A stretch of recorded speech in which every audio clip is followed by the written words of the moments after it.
সাহাবী একজন আল্লাহ রাসূলকে প্রশ্ন করেন, আল্লাহ নবী গো, আল্লাহ কি আমাদেরকে ভালোবাসেন না?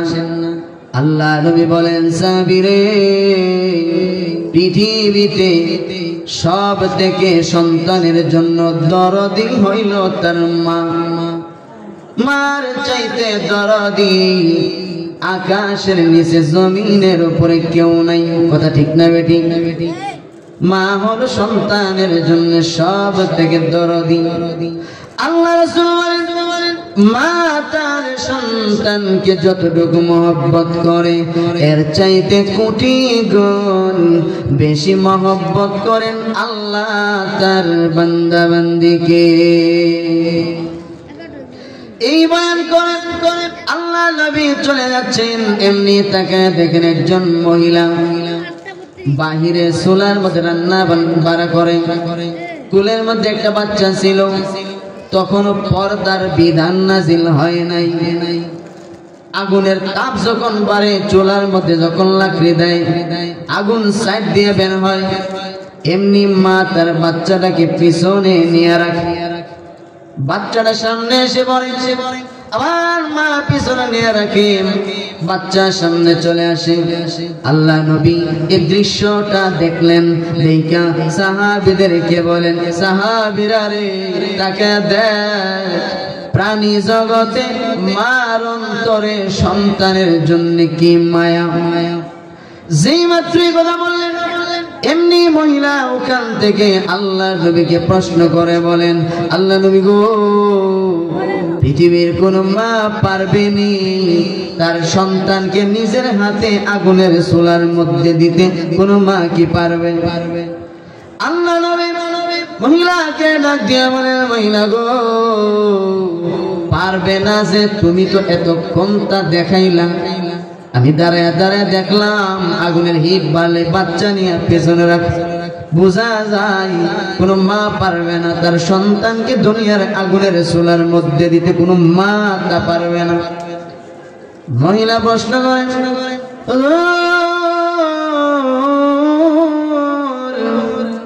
পৃথিবীর কোন মা পারবে না তার নিজের সন্তানকে আগুনের চুলার মধ্যে দিতে? আমিও জানি আপনিও এই কথা বলতেছেন।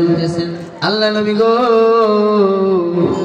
আল্লাহ তাআলা মার চাইতে কোটি কোটি গুণ বেশি দয়ালু। আল্লাহ রহমানুর রহিম, এত দয়ালু, এত পরম করুণাময় আল্লাহ হইয়া কেমনে গো তার বান্দা বান্দিকে, গুনাহগার বান্দা বান্দিকে কেমনে জাহান্নামের কঠিন চুলাই দিবে? কঠিন এক প্রশ্ন করে বসে, হুজুর আমি পারি না। কোন মাই পারবে না তার সন্তানকে নিজের হাতে আগুনের চুলাই দিতে। পারতো না মা? মার থেকে আল্লাহ কোটি কোটি গুণ বেশি দয়ালু। তাহলে আল্লাহ কেমনে গো তার গুনাহগার বান্দা বান্দিকে জাহান্নামের কঠিন চুলাই দিব? আল্লাহ কেমনে দিব? প্রশ্ন কঠিন না? কথা বুঝেন না? কথা বুঝতেছেন? কঠিন প্রশ্ন করছে না? বিশ্বনবী নিচের দিকে তাকাইয়া চোখের পানি ছেড়ে দিয়া কান্দে, খোদা গো, মা হইয়া পারে না তার সন্তানকে দুনিয়ার আগুনের চুলার মধ্যে দিতে। আর তুমি রহমান, তুমি রহিম হইয়া কেমনে গো তোমার বান্দা বান্দিকে জাহান্নামের কঠিন চুলাই দিবা? এই প্রশ্নের জবাব আমি কিভাবে দিব? আমি তো এর জবাব দেওয়ার কথা না, আমি কিভাবে প্রশ্নে উত্তর দিব? আল্লাহ নবী নিচের দিকে তাকাইয়া যখন কান্না শুরু করলেন, এমনি আল্লাহ জিব্রাইলকে ডাক দিয়া বলেন, জিব্রাইল রে, যেই নবীর খাতিরে আমি আল্লাহ তামাম দুনিয়া বানাইলাম, আসমান জমিন বানাইলাম, এমনকি আমি আল্লাহ আমার রব্বিয়ত প্রকাশ করলাম, আমি আল্লাহ ছিলাম গোপন, আমি আল্লাহ নিজেরে প্রকাশ করতে গিয়া বন্ধু মুহাম্মদকে বানাইলাম।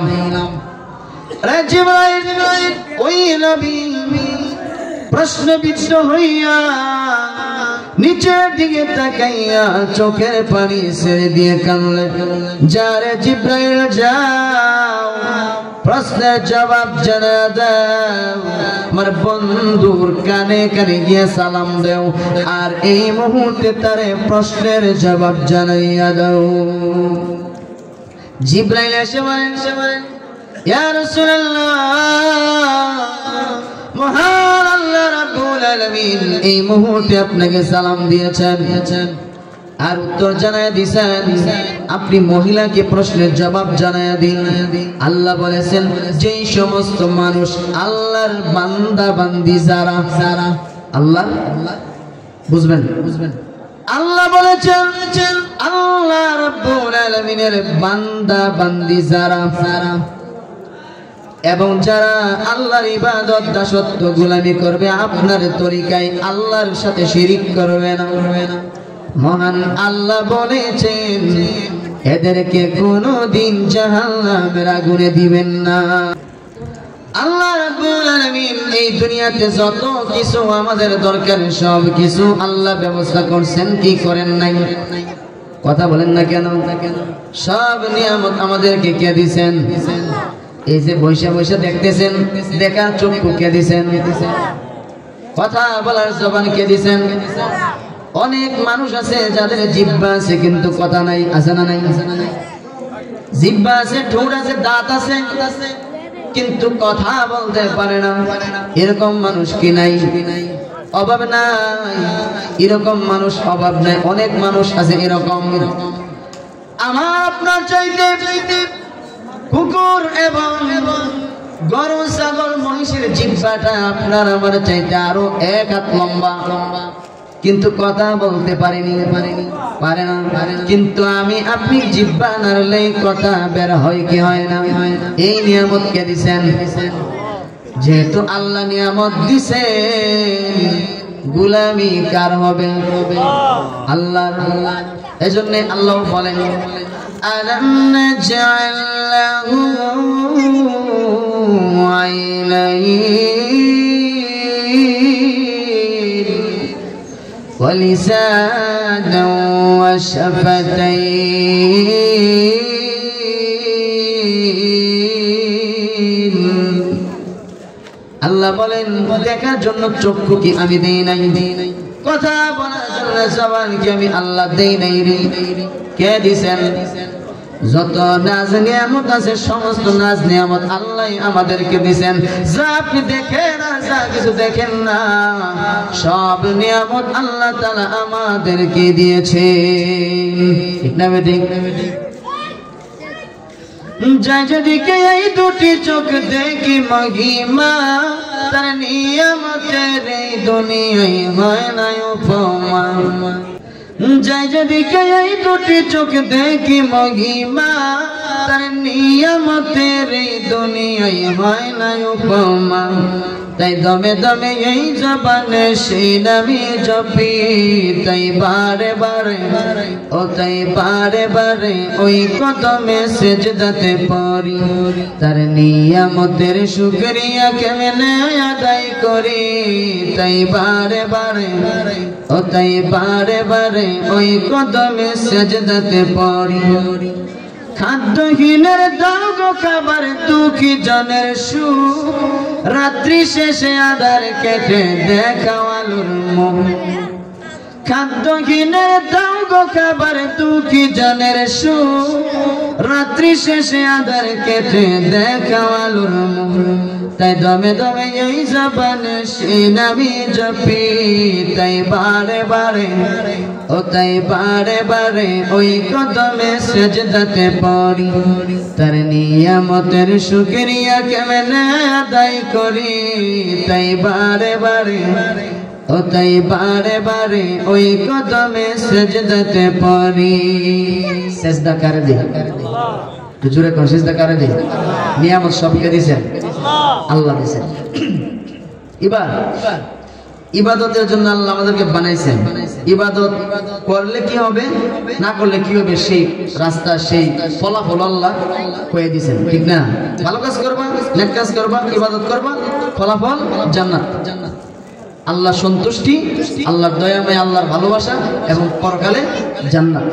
আর গুনার কাজ করবা, গুনার কাজ করবা, পাপের কাজ করবা, আল্লাহর রাগ, অসন্তুষ্টি এবং পাইবা কি?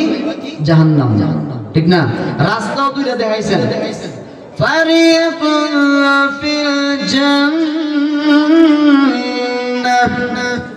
ওয়া ফারিকুন ফিস সাঈর। রাস্তাও দুইটা দিছে, এটা জান্নাতের, এটা জাহান্নামের, এটা ডান দিকে, এটা বাম দিকে। যেটা যাবো না সেটা যাবো, যেটা যাবো সেটা যাবো। জান্নাতের রাস্তা যাইবি, জান্নাতি ডান দিকে যাইবি, জান্নাতের রাস্তা। বাম দিকে যাবি, বলে দিলাম এটা শয়তানের রাস্তা, এদিকে যাবি জাহান্নামে। এমন কিছু নেক আমল আছে, সুডো সুডো নেক আমল, যেটা আপনার কাছে মনে হইব সব থেকে সুডো, এটা তো আমি পারি ওই, এরকম মনে হইব, কিন্তু ফজিলত গুলো আপনার হয়তো বা জানা নাই। আজকে ফজিলত গুলো কয়ে যায়, ওয়াজ মাহফিলের উদ্দেশ্যই তো হইল মানুষের জানার জন্য, জানলেই তো মানুষ আমল করতে পারে। যেই বয়ানটা এখন করবো, এই বয়ান আমল করতে গেলে প্রথম শর্ত হইল তিনটা। কয়টা? তিনটা শর্ত যদি আপনি পূরণ করতে পারেন, তাহলে ওই আপনার জন্য এই আমলগুলো। এক নম্বর শর্ত হইল রে, লোকটা 5 ওয়াক্ত নামাজি হতে হবে। কি হতে হবে? কথা বলেন। মরা মানুষকে আপনাকে মুর্দা বুঝা যায়, তুমি কবরস্থানে ওয়াজ করতেছি আমি, আল্লাহ। লোকটা নামাজি হতে হবে। কি হতে হবে? নামাজি হতে হবে। 5 ওয়াক্ত নামাজ যদি বান্দা পড়ো, তুমি পড়ো জামাতে, যদি পড়ো। 2 নাম্বার শর্ত হলো লোকটা হালাল খানেওয়ালা হতে হবে। কি হল লাগবো? সুদ খেতে পারবা না, ঘুষ খেতে পারবা না, সুদ খাওয়া, নিজের আপন মায়ের সাথে জিনা করা। ঠিক না বেঠিক? নাউযুবিল্লাহ। আয়না হাই হাই রে, কিয়ামতের মাঠে গিয়া কত মানুষ এমন পাওয়া যাবে রে, যাদের আমল নামা দেখা নিজেই আল্লাহরে বলবে, আল্লাহ তুমি আমারে মাটির নিচে ঢুকাইয়া দাও, আমারে তুমি ধ্বংস করে দাও। ওই যে কুকুর, বিড়াল, সিগাল গুলো মাটির সাথে মিশে যাচ্ছে, আমারেও মিশাইয়া দিলাম। এরকম আফসোস করবো কিয়ামতের মাঠে, অনেক মানুষ এরকম আফসোস করবো। কেন জানো নি? আমল নামার মধ্যে গিয়া দেব লেখা আছে, আমল নামার মধ্যে লেখা নিজের আপন মায়ের সাথে জিনা সে করেছে। জিজ্ঞেস আল্লাহ, আমি তো আমার মার সাথে এরকম কাজ করছি না। সুদ খাইছিলে, যে সুদ দেখাইছিলে, বুঝলাম না। সুদ খাইবে একটি, আপন মায়ের সাথে জিনা করার সময় গুনাহ লেখা হইবে। এজন্য এটা জানার পরেও, এই কথা জানার পরে সুদ খাওয়া, নিজের মার সাথে বদমাশি করা, এই কথা জানার পরে কোন সুস্থ মানুষ, যার আকল মেধা ঠিক আছে, কোন সুস্থ মানুষ আর সুদ খাইতে পারে? তার মানে আপনি বুঝতে হবে, যারা সুদ খা, ঘুষ খা, সেগুলো মানসিক প্রতিবন্ধী। প্রতিবন্ধী, আকল জ্ঞান ঠিক নাই। আল্লাহ রাসূল বলেছেন, যখন তুমি কবিরা গুনাহ করবা, কবিরা গুনাহ, এরকম বড় বড় গুনাহ যখন করবা, প্রথমত তোমার কিতা নষ্ট হইব জানো নি? প্রথমত তোমার হিতাহিত জ্ঞান, অর্থাৎ ভালো মন্দ পার্থক্য করার যে আকল জ্ঞানটা, যে মেধাটা, এটা নষ্ট হয়ে যাবে। তুমি কোনটা বালা কোনটা খারাপ, এটা পার্থক্য আর করতে পারো। এই আকল জ্ঞান নষ্ট হয়ে যাবে, হিতাহিত জ্ঞান নষ্ট হয়ে যাবে, এই আকল জ্ঞান নষ্ট হয়ে যাবে। কবিরা গুনাহ করার দ্বার, বড় বড় গুনাহ করার দ্বার।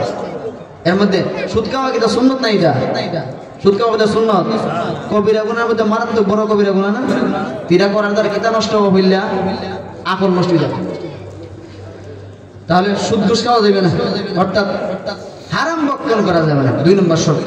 ওই যে পরের বয়ানটা আমল করতে গেলে 3টা শর্ত। 1 নম্বর 5 ওয়াক্ত নামাজ হইতে হবে, 2 নম্বর হালাল খানেওয়ালা হইতে হবে। কারণ হারাম বক্ষণকারী, হারাম খায় যে লোক, এই লোকের ইবাদত আল্লাহ কবুল করেন না। সবাই বুঝেন, কিন্তু ব্যাখ্যা কেন বুঝেন? 3 নম্বর, অন্যের হক নষ্ট করা যাবে না। কি করা যাবে না? অন্যের হক নষ্ট করা। আরে ভাই, অন্যের হক নষ্ট করা যাবে না। যদি হক নষ্ট করে থাকে ফেরত দেন, কারণ দেওয়ান লাগবই। অহন্না দিন পরে দেওয়ান লাগবো, মরার পর হইলে দেওয়ান লাগবে। লাইন কেটে আরেকটা জায়গা 2 বোতল দেখ, একটা এদিকে ক্ষেত বাড়াইলিছুন, কিতা করছেন? কিন্তু 2টা কুচি জায়গা বাড়াইছেন, কিন্তু কাম কেটা করছেন? হাসরের মাঠ উজুর হয়ে দিবেন। হাসরের মাঠও 7 টবক জমিন আপনার কাম ধরে উড়াই দিয়ে দেবো। 8 লাগবো না, বিশেষ সাম পাইব ফিরিস্তা।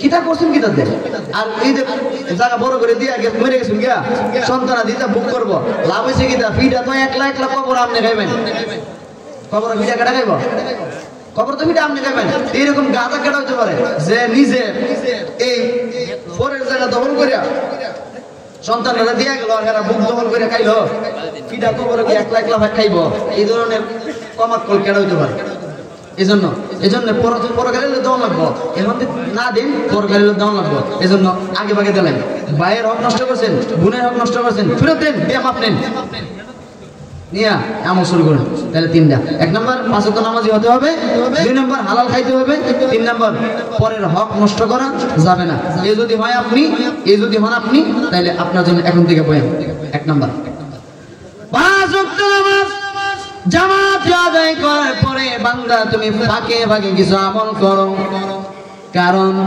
আল্লাহ যে কোরআনে বলেছেন আল্লাহ আমাদেরকে কেন বানাইছেন মূল কারণটা আল্লাহ যে কোরআনের মধ্যে বলেছেন মা খালাকাতুল জিন্না ওয়াল ইনসা ইল্লা লিয়াবুদুন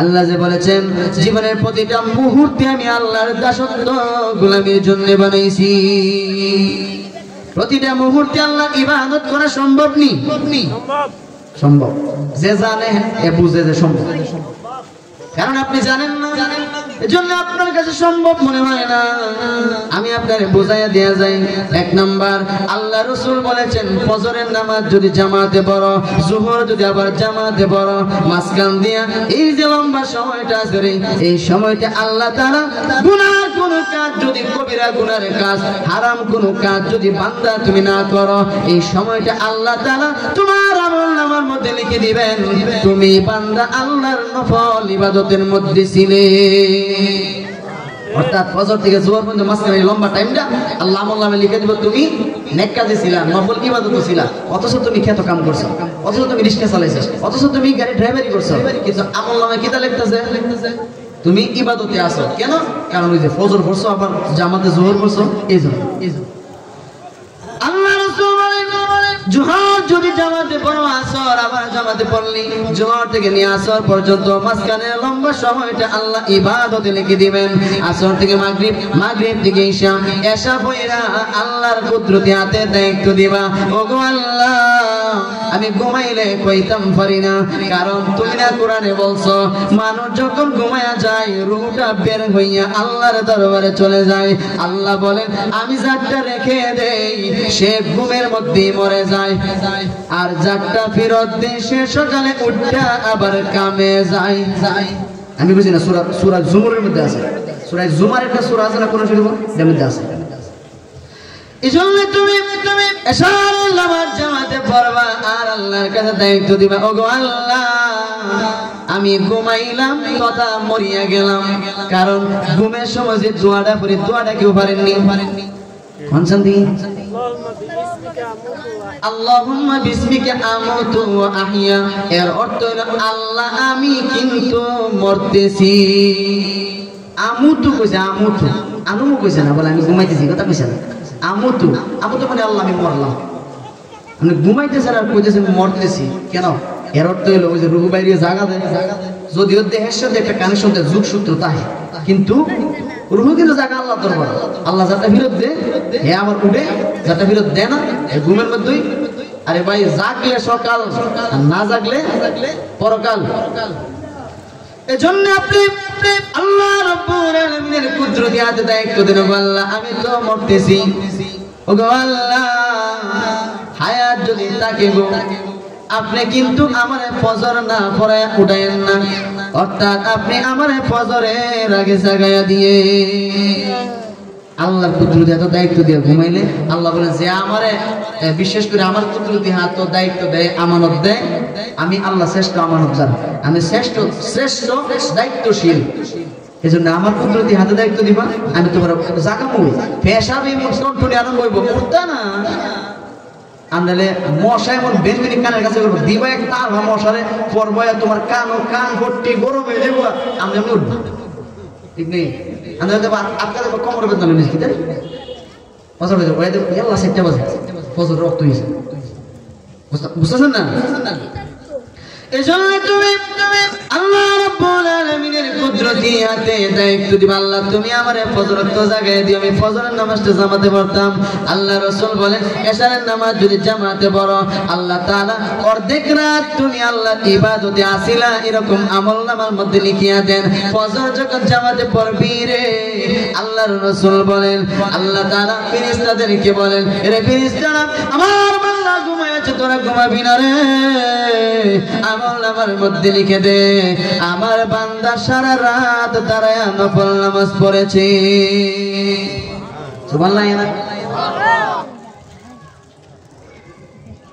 তাইলে এবার আপনি বলেন আল্লাহ যে বলছেন ওয়া খালাকুল জিন্না ওয়াল ইনসা ইল্লা লিয়াবুদুন, মানুষ এবং জিন দুইটা জাতিকে সৃষ্টি করেছি জীবনের প্রতিটা মুহূর্তে আমি আল্লাহর দাসত্ব গোলামির জন্য। যখন আপনি যদি 5 মিনিটের বয়ান বুঝে থাকেন আপনি বলেন প্রতিটা মুহূর্তে ইবাদতে লেখা হয়েছে না? 24 ঘন্টা 5 ওয়াক্ত নামাজ জামাতে পড়ার কারণে 24 ঘন্টা আমলনামার মধ্যে আপনি ইবাদতে আসলে লিখে দেওয়া হয়েছে। এবার শুনুন, 5 ওয়াক্ত নামাজ আপনি জামাতে পড়েন আর মাঝখান দিয়ে পুরা যে সময়টা আছে 24 ঘন্টার ভিতরে অনেক সময় আছে, আছে না নাই? 1-1.5 ঘন্টা সময় মাত্র 5 ওয়াক্ত নামাজ পড়তে লাগে। এর বাহিরে যত সময়টা আছে এই সময়টার মধ্যে কিছু ছোট ছোট নফল ইবাদত আছে, এগুলো করেন। যদি করেন গো আমি গ্যারান্টি দিয়ে বলে যাইতে পারি ইনশাআল্লাহ মরার আগে এমন আমল শিখে যাবো রে, মরার আগে রাসূল দেখার নসিব হইব, স্বপ্নে রাসূলুল্লাহ জিয়ারত নসিব হইব, মরার আগে আপনি জান্নাতি সুঘ্রাণ পাইয়া ফেরেশতাদের সালাম পাইয়া বিদায় হইবেন। আমার কথা আল্লাহ কোরআনে কইছে, হুজুরে জিগান ইন্নাল্লাযিনা ক্বালু রাব্বুনাল্লাহ, তোমরা যারা আল্লাহর রব বলে মেনে নিছো, সুম্মাস্তাকামু তাতানাজ্জালু আলাইহিমুল মালায়েকা আল্লা তাখাফু ওয়া লা তাহজানু ওয়া আবশিরু বিল জান্নাহ। আল্লাহ কোরআনে বলেন যদি রব্বিয়তের উপরে যে তোরা যে কইছো ইন্নাল্লাযিনা ক্বালু রাব্বুনাল্লাহ, আমি কিন্তু রব হিসেবে আল্লাহরে মানি, যে কথা কইছো রব্বিয়তের উপরে যদি আজকে কিয়ামতের সাথে অটল অচল থাকতে পারো, মরার সময় ফেরেশতা পাঠায় সুসংবাদ দিন। ফেরেশতা কাছে গিয়া কইব সালামু قولا من رب رحيم, রব রহিম আল্লাহ তোমারে সালাম দিছে। ফেরেশতায় সালাম দিছে, জান্নাত চোখের সামনে তুলে দাও। জবানের মধ্যে অপশন টাইমে জবানের মধ্যে আপনি চালু রাখেন লা ইলাহা লা ইলাহা ইল্লাল্লাহ জিকির যদি আপনি করেন 1 নাম্বার ফায়দা হবে, 1 নাম্বার লাভ হবে। আল্লাহ তাআলা আপনার ঈমান বাড়ায়া দিবেন, আল্লাহর প্রতি ভয় তাকওয়া অন্তরে বাড়ায়া দিবেন। গুনার কাজ করতে গেলে আল্লাহর কথা স্মরণ হয়ে যাবে। ফা আইনামা তুওয়াল্লু ফাসাম্মা ওয়াজহুল্লাহ, আমার আল্লাহ কিন্তু আমার সাথে উপস্থিত আছে। এই ভয়ঙ্কর দিকে যাবে লা ইলাহা ইল্লাল্লাহ জিকির ইস্তিগফারের আমল করেন। এমন ইস্তিগফার আছে রে যে ইস্তিগফার গুনাহ করতে করতে আসমান পর্যন্ত গুনাহ গিয়া লাগিয়া গেছে, ওই বান্দাটাও যদি ওই ইস্তিগফারটা পড়ে, ইস্তিগফারটা বুখারী শরীফের মধ্যে আল্লাহ রাসূলের হাদিস উল্লেখ করা হয়েছে। আল্লাহ নবী বলেন আস্তাগফিরুল্লাহাল্লাযী লা ইলাহা ইল্লা হুয়াল হাইয়ুল কাইয়্যুম ওয়া আতুবু ইলাইহি, বুখারী শরীফের হাদিস। আল্লাহ রাসূল বলেন সাগরের ফেনা পরিমাণ গুনাহ যদি তোমার হয়ে যায় আর যদি মন থেকে মাপ পাইবার আশায় তুমি এই ইস্তিগফারটা পড়ো, আল্লাহ রাসূল বলেন গুনাহ যদি আসমান পর্যন্ত গিয়ে তোমার লেগে যায়, মহান আল্লাহ তাআলা তোমারেও মাফ করিয়া দিবে। 3 নাম্বার জবানে চালু করো আল্লাহু আকবারের জিকির চালু করো, কারণ আল্লাহু আকবারের জিকিরের দ্বারা আল্লাহ তোমার জবান তাজা করে দেয়, জিহ্বার মধ্যে নূর চালু করে দেয়, দিলটা আল্লাহ সাফ করিয়া দেয়। গুনাহ করার দ্বারা দিলের মধ্যে যে কালো কালো দাগ পড়ে, আল্লাহ জিকিরের দ্বারা গুনার ওই কালো দাগ আল্লাহ মুছিয়া ফেলে। দিলের মধ্যে আল্লাহর ভয় ঢুকায়া দেন, আল্লাহর মহব্বত আল্লাহ ঢুকায়া দেন। এই যদি হয় তোমার আমল, এরপরে তুমি আকস্মিক হঠাৎ কোনো অবাক করা কোনো দৃশ্য কোনো বিষয় দেখলে তুমি সুবহানাল্লাহ বলো। কি বলবা? গুলশান গিয়া 30 তলা বিল্ডিং দেখো, আরে বাপ এটা কেমনে বানাইছে, কত বড় বিল্ডিং কেন বানাইছে, কে রে তোমার সুবহানাল্লাহ লাগলো না? আরে বাপ এরকম কতটা টাকা দাও সুবহানাল্লাহ, মানসির আল্লাহ কি ব্রেন দিছে আর ইবাদতের কথা পেয়া এবারে দিন আল্লাহ পাতলা টিয়া দিছে বেড়া 32 তলা বিল্ডিং বানাই দিছে সুবহানাল্লাহ এলো না আরে বাপরে ভাই এরপরে তুমি ভালো কোন সংবাদ শুনলে প্রথমেই বলো আলহামদুলিল্লাহ কেউ তোমারে জিজ্ঞাসা ভাই কেমন আছেন জি আলহামদুলিল্লাহ না ভালো কিটা করবেন ভালোই ভালোই না আলহামদুলিল্লাহ আমি নিজে ভালো থাকতে পারি না যিনি আমারে ভালো রাখছেন সমস্ত প্রশংসার মালিক তিনি আল্লাহ এজন্য কো আলহামদুলিল্লাহ কো ভবিষ্যতের কোন কাজ করব কো ইনশাআল্লাহ ইনশাআল্লাহ করম ইনশাআল্লাহ দিমু ইনশাআল্লাহ জামু যদি ইনশাআল্লাহ কও আল্লাহ রাসূল বলেন ইনশাআল্লাহ বলার কারণে কাজটা যদি তোমার উপকারী হয় আল্লাহ যদি দেখেন কাজটা তোমার দরকার কাজটা তোমার উপকারী কাজের মধ্যে আল্লাহ সাহায্য করেন অর্থাৎ কাজটা আল্লাহ সহজ করিয়া দেন আর যদি দেখেন তোমার জন্য মুসিবত কাজটা থেকে আল্লাহ তোমারে বাঁচায়া দেন